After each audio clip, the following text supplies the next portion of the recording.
السلام علیکم ورحمۃ اللہ وبرکاتہ۔ الحمد للہ کفا وسلام علی عبادہ الذین اصطفیٰ، اما بعد۔ آداب زندگی میں ہم نماز کے آداب اور احکام پر بات کر رہے تھے۔ نماز کے تعلق سے ایک ضروری چیز یہ ہے کہ نماز کے صحیح ہونے کی کیا کنڈیشنز ہیں، کون سی چیزیں نماز کے لیے ضروری ہیں۔ اس سے پہلے کہ ہم نماز کا طریقہ جانیں، نماز کے لیے کون سی چیزیں شرط ہیں، اس کو جان لیتے ہیں۔ اس میں سب سے پہلی چیز ہے نماز کے وقت کا شروع ہونا۔ آپ کو یہ معلوم ہو جائے کہ نماز کا وقت شروع ہو گیا ہے، اس کے بعد ہی نماز آپ کی صحیح ہوگی۔ اور یہ کیسے معلوم ہوگا؟ یا تو آپ جو جنتری وغیرہ ہوتی ہے، جو نماز کی ٹائمنگ ہوتی ہے، اس کو دیکھ کر کے آپ کو معلوم ہوگا، یا پھر کسی معتبر آدمی کے بتانے سے آپ کو معلوم ہوگا۔ دوسری چیز یہ ہے نماز کے صحیح ہونے کے لیے کہ آپ پاک ہوں، حدث اصغر سے بھی پاک ہوں اور حدث اکبر سے بھی پاک ہوں۔ حدث اصغر کس کو کہتے ہیں؟ انسان جب پیشاب کرتا ہے، لیٹرین کی حاجت اس کو ہوتی ہے، یا انسان کسی بھی طریقے سے اس کا وضو ٹوٹ جاتا ہے، تو اب وہ حدث اصغر اس کو بولتے ہیں، تو اس میں وضو ضروری ہے۔ اور حدث اکبر بولتے ہیں وہ سچویشن جس میں انسان کے اوپر غسل واجب ہوتا ہے۔ تو انسان کا ان دونوں قسم کی ناپاکیوں سے پاک ہونا ضروری ہے۔ تیسری چیز ہے انسان کے کپڑے کا، انسان کے بدن کا، اور جہاں نماز پڑھ رہا ہے اس جگہ کا پاک ہونا۔ اب اس میں ایک مسئلہ یہ ہے کہ اگر انسان کسی کپڑے میں نماز پڑھ رہا ہے اور اس کو معلوم نہیں تھا کہ وہ کپڑا ناپاک ہے، اس میں کہیں کپڑے میں ناپاکی لگی تھی، اس کو معلوم نہیں تھا، اس نے نماز پڑھ لی، نماز پڑھنے کے بعد معلوم ہوا کہ بھائی اس کپڑے میں تو پیشاب لگا تھا یا کوئی گندگی لگی تھی، تو ایسی صورت میں جب اس کو معلوم نہیں تھا تو نماز کو دہرانے کی ضرورت نہیں ہے۔ لیکن جان بوجھ کر کے کپڑے میں نجاست لگی ہے اور پھر بھی نماز پڑھتا ہے، تب اس نماز کو دہرانا پڑے گا۔ لیکن اس کا مطلب یہ نہیں کہ آدمی اس معاملے میں لاپرواہی برتے اور اس کو کوئی توجہ نہ دے، کپڑے میں ناپاکی لگی تو سوچے چلو بھائی اگر لگی بھی ہے اور ہم بھول کے پڑھ لیں گے تو کوئی حرج کی بات نہیں۔ انسان اس بات کا لحاظ رکھے کپڑے کی پاکی کا۔ کبھی کبھی ایسا ہوتا ہے کہ انسان مجبوری میں کسی ناپاک جگہ میں ہوتا ہے، مثال کے طور پہ کوئی قید خانے میں ہے، اب وہیں پہ پیشاب بھی ہو رہا ہے، گندگی ہے، اب وہاں قید ہے، وہ تو کیا کرے گا؟ نماز تو پڑھے گا۔ تو ایسی مجبوری کی صورت میں اس ناپاک جگہ بھی نماز انسان پڑھ سکتا ہے، اس کو نماز دہرانے کی ضرورت نہیں ہے۔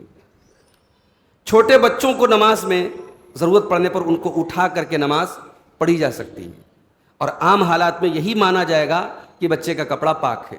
جب تک ہمیں ناپاکی کی کوئی علامت ظاہر نہ ہو تب تک یہی مانا جائے گا کہ بچے کا کپڑا پاک ہے، اور بچے کو لے کر کے آپ نماز پڑھ سکتے ہیں۔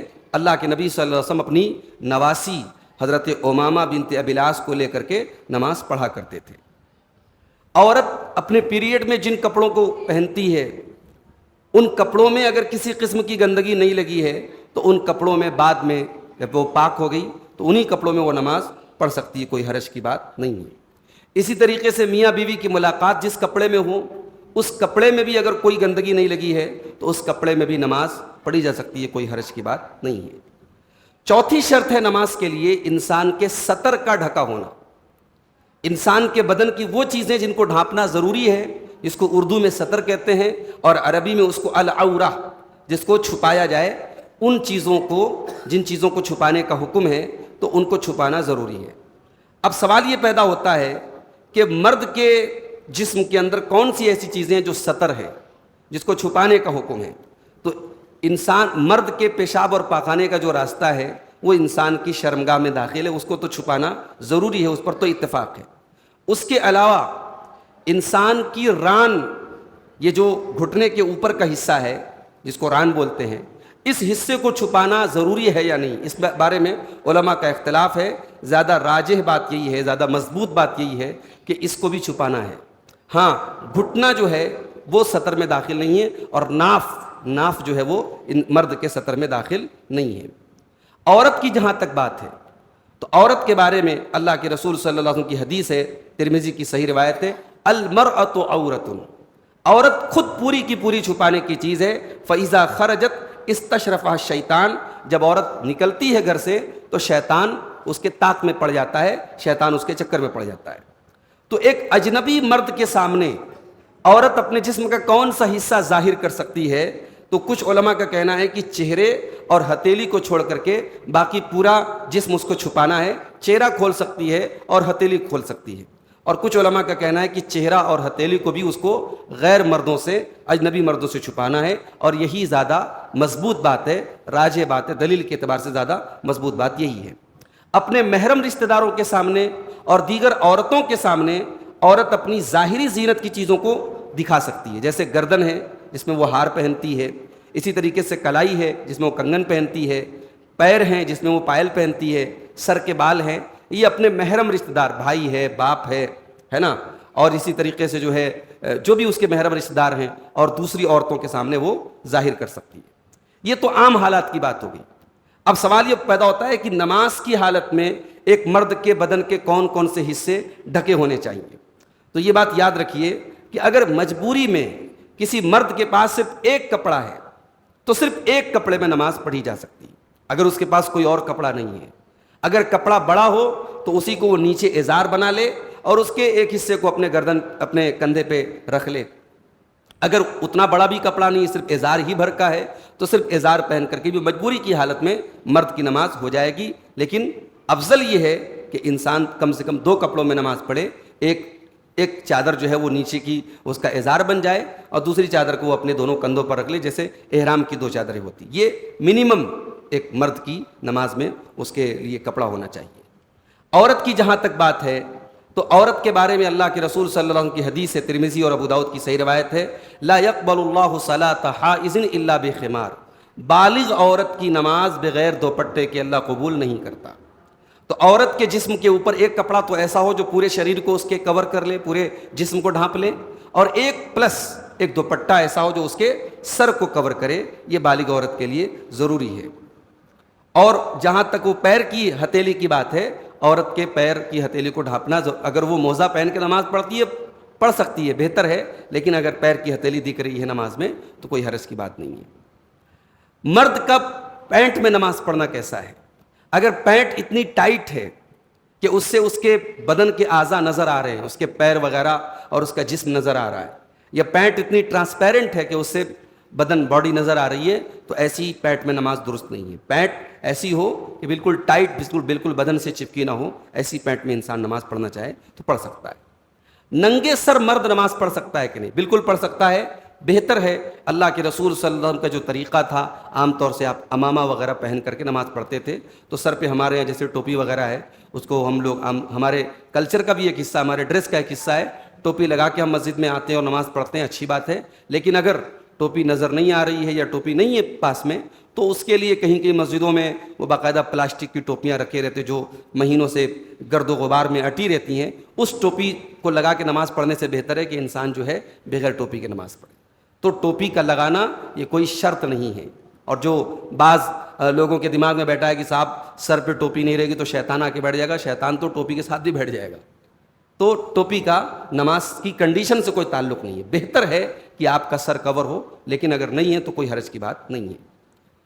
کیا انسان جو ہماری انڈر گارمنٹ ہوتے ہیں, جس کو ہم بنیان بولتے ہیں, کیا اس کپڑے میں مرد نماز پڑھ سکتا ہے؟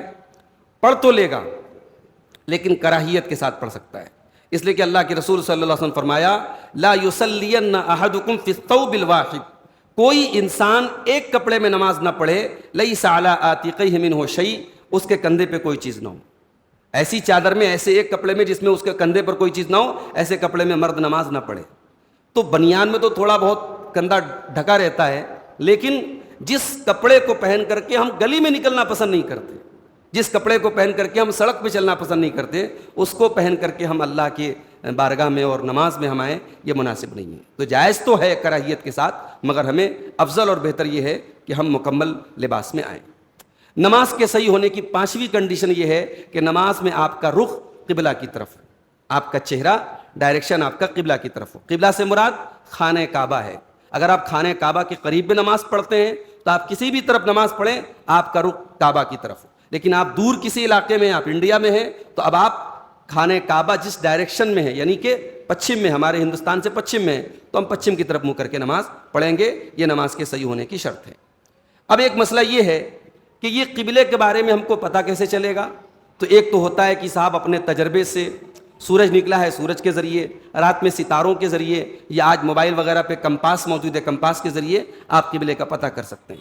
اور اگر آپ کسی نئی جگہ گئے اور کوئی معتبر مسلمان وہیں کا رہنے والا آپ سے کہہ رہا ہے کہ صاحب ادھر قبلہ ہے، تو آپ اس بنیاد پر بھی نماز پڑھ سکتے ہیں.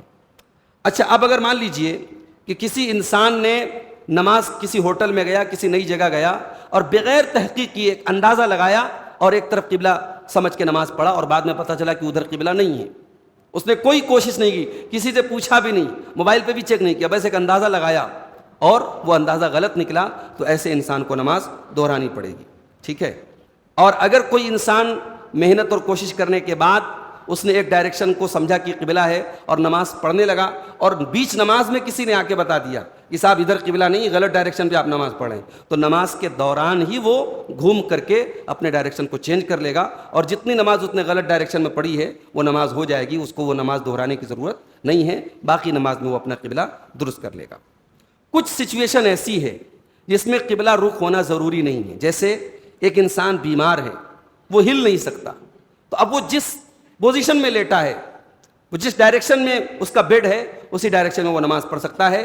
اس لیے کہ اللہ تعالیٰ نے فرمایا فاتقوا اللہ ما استطعتم، اللہ سے ڈرو جتنی تمہارے اندر طاقت ہے. اسی طریقے سے جب جنگ کے حالات ہوں، سخت خوف ہو، سامنے دشمن کی فوج ہے، تو اب ہم قبلہ رخ ہو کر کے نماز پڑھیں ضروری نہیں. اللہ تعالیٰ نے فرمایا سورہ بقرہ کی آیت نمبر 239 میں فَإِنْ خِفْتُمْ فَرِجَالًا أَوْ رُكْبَانًا، اگر تمہیں دشمن کا خوف ہو تو تم پیدل یا سواری پر جیسے چاہے تم نماز پڑھ سکتے ہو. حضرت عبداللہ ابن عمر کہتے ہیں، صحیح بخاری کی روایت ہے، کہ اگر خوف زیادہ ہوتا تھا صلوا قیاما علی اقدامہم، تو صحابہ کرام پیدل بھی یعنی اپنے پیروں پر کھڑے ہو کے نماز پڑھتے تھے، اور رکبانن یا سواری پر پڑھتے تھے، مستقبل القبلہ او غیر مستقبلیہ، قبلہ رخ ہو کر کے بھی پڑھتے تھے، اور اگر کسی دوسری طرف ڈائریکشن ہوتا تھا ادھر بھی نماز پڑھ لیتے تھے. اسی طریقے سے آپ سواری پر ہیں، نفل نماز آپ سواری پر بیٹھے بیٹھے کسی بھی ڈائریکشن میں سواری چل رہی ہے آپ پڑھ سکتے ہیں. اگر ممکن ہو نفل نماز آپ جب اسٹارٹ کر رہے ہوں، اسٹارٹنگ کے ٹائم تکبیر تحریمہ کے ٹائم آپ کوشش کریں کہ قبلہ رخ ہو کر کے آپ شروع کریں. اگر وہ پاسبل نہیں ہے تب بھی آپ جس ڈائریکشن میں بھی آپ کی سواری جا رہی ہے آپ اس ڈائریکشن میں آپ نفل نماز سواری کے اوپر پڑھ سکتے ہیں. واللہ اعلم بالصواب. یہ نماز کے صحیح ہونے کے تعلق سے چند کنڈیشن اور چند مسائل تھے. کل سے ہم انشاءاللہ نماز کے طریقے پر گفتگو کریں گے. اللہ سے دعا ہے رب العالمین ہم سب کو کتاب و سنت کی پیروی کرنے کی توفیق عطا فرمائے. آمین. وآخر دعوانا ان الحمد للہ رب العالمین.